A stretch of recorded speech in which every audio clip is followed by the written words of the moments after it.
আজকে আমরা চলে আসছি, আমি আমার ভাতিজা শামীম, মাছ ধরার জন্য। দেখি মাছ পাই কিনা।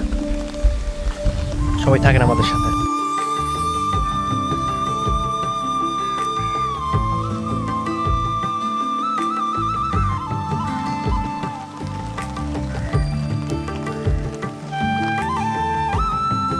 দেখি মাছ পাওয়া যায় কিনা। না,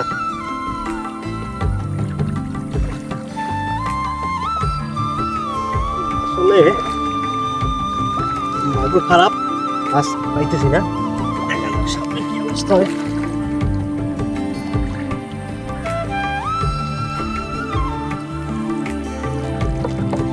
সামনে করছে, মাছ পাওয়া যায় নাই, ব্যাপারটা দুঃখজনক।